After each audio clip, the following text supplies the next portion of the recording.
Subjective verb.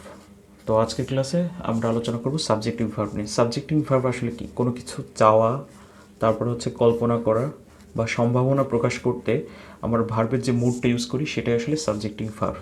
তো subjective ভার্বটা আসলে কীভাবে হয়? এটা নাউন যোগ হতে পারে, অ্যাডজেক্টিভ যোগ হতে পারে, ভার্ব যোগ হতে পারে, এবং এর সাথে অবশ্যই একটা দ্যাট ক্লোজ থাকতেও পারে, নাও থাকতে পারে। তো দ্যাট ক্লোজ থেকে নর্মাল অবস্থায় দ্যাট ক্লোজ থেকে আমার হচ্ছে সাবজেক্টিভ মুডটা ক্রিয়েট করে।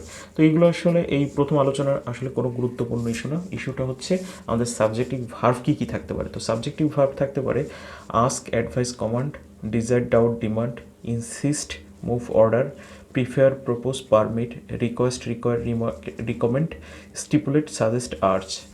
তো এই যে এগুলো একটু টানা মুখস্থ করে ফেলতে হবে আর কি। আমি আলাদা আলাদা কালারে আলাদাভাবে দিয়েছি যাতে বুঝতে এবং পড়তে সুবিধা হয়। একটা স্ক্রিনশট দিয়ে রাখলে সবচাইতে বেটার হয়, কারণ এখান থেকে ব্যাংকে সবচাইতে বেশি প্রশ্ন আসে।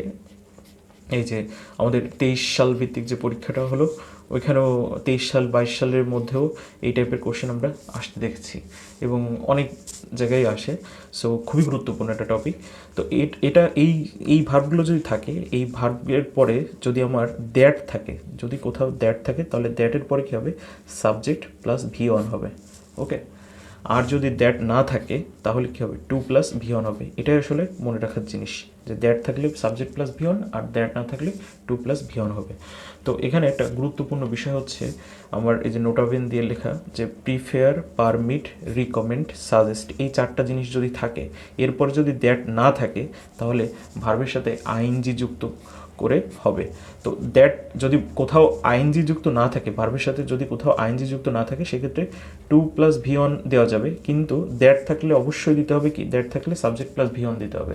আর দ্যাট না থাকলে টু প্লাস ভি অন হবে, কিন্তু টু প্লাস ভি অনের থেকে বেশি প্রিফার করে হচ্ছে V plus ING. So verb plus ING, ভার্বের বেস ফর্মের সাথে আইএনজি যেটা আছে, এইটা দিয়ে ট্রাই করব। তো আমরা এখন কিছু এক্সাম্পল দেখব জিনিসটা, যে এখানে এক্সাম্পল হচ্ছে আই সাজেস্ট দ্যাট শি। তো এখানে সাজেস্ট হচ্ছে আমাদের সাবজেক্টিভ ভার্ব, তাই তো? সাবজেক্টিভ ভার্ব, এর পরে দ্যাট আছে, দ্যাট যদি থাকে তাহলে কি হয়? দ্যাট থাকলে ভি অন হবে। ওকে, তো ভি অন কোনটা? আচ্ছা, ভি অন এখানে মিটস আর মিটের মধ্যে অনেকের কনফিউশন ক্রিয়েট হতে পারে। আচ্ছা, মিট হচ্ছে ভি অন, মিট হচ্ছে ভি অন। ওকে, ভার্বের বেস ফর্মকে বলতেছি ভি অন। আর মিটস হচ্ছে আমার থার্ড পারসন সিঙ্গুলারের সাথে এস বা ইএস যুক্ত করতেছে। ওকে, মানে ভার্বটাকে সিঙ্গুলার করতেছে। আমরা জানি যে একটা ভার্ব জন্মগতভাবেই প্লুরাল হয়, আমার প্রয়োজনের সাপেক্ষে তাকে আমরা এস বা ইএস যুক্ত করে সিঙ্গুলার করে নিই। তো নর্মাল অবস্থায় আমাদের মনে হতে পারতো যে শির পরে শি যেহেতু থার্ড পারসন সিঙ্গুলার, সো মিটের পরে এসটা যুক্ত হবে, কিন্তু এটা ভুল হতো। সো আমাদের ভার্বের যে বেস ফর্ম, যার সাথে এস বাই এস কখনোই যুক্ত হবে না, সেটাই আসলে মিট। তো এই এক নম্বরের হবে হচ্ছে মিট অ্যান্সার। আচ্ছা, দ্বিতীয় প্রশ্নটা হচ্ছে কি? দ্য টিচার অর্ডার্ড দেম, মানে শিক্ষক ছাত্রদের অর্ডার করতেছে ড্যাশ দ্য রুম। তো এখানে কোনো দ্যাট নেই, এখানে কি কোনো দ্যাট নেই? যদি দ্যাট না থাকে তাহলে কি হবে? আমরা জানি দ্যাট না থাকলে টু প্লাস ভি অন বসে, টু প্লাস ভি অন। তো এখানে to plus V one option সিতে আছে, কারণ এখানে লেফট এটা পাস্টে আছে, এটা কখনোই হবে না। লিভ এটা ভি অনে আছে, এটাও হবে না, যেহেতু দ্যাট নেই। অর্থাৎ যেহেতু দ্যাট নেই, অর্থাৎ টু প্লাস ভি অন, এটাই হবে আমাদের অ্যান্সার। আচ্ছা, লাস্ট আমাদের যে একটা এক্সাম্পল, সেটা হচ্ছে they don't permit dash here. তো they don't permit dash here, এখানে কি হবে? এখানে পারমিট যেহেতু আছে, সো আবার দ্যাট নেই।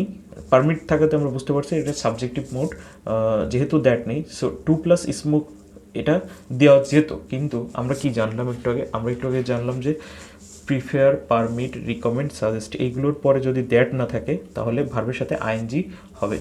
সো আমার টু প্লাস ভি ওয়ান যেটা আছে এটা হবে না। তাহলে কি স্মোক তো হওয়ার কোনো চান্সই নেই, কারণ এখানে দ্যাট নেই। দ্যাট থাকলে স্মোক হতো, যেহেতু পারমিট দেওয়া আছে স্পেশাল ওই চারটার মধ্যে, অর্থাৎ ভার্বের সাথে আইএনজি যুক্ত যেটা আছে স্মোকিংটা কারেক্ট অ্যান্সার হবে। তো আশা করি সাবজেক্টিভ ভার্বটা বোঝা গেল। এটা আরও কিছু এক্সাম্পল বাসায় চর্চা করার দরকার, চর্চা করলে এই জিনিসটা আরও বেশি ক্লিয়ার হবে। কনসেপ্টটা ক্লিয়ার খুবই গুরুত্বপূর্ণ, কারণ এই টপিকটা থেকে প্রায় পরীক্ষায় প্রশ্ন আসে। তো সবাইকে ধন্যবাদ, দেখা অন্য একটা ক্লাসে। আল্লাহ হাফেজ।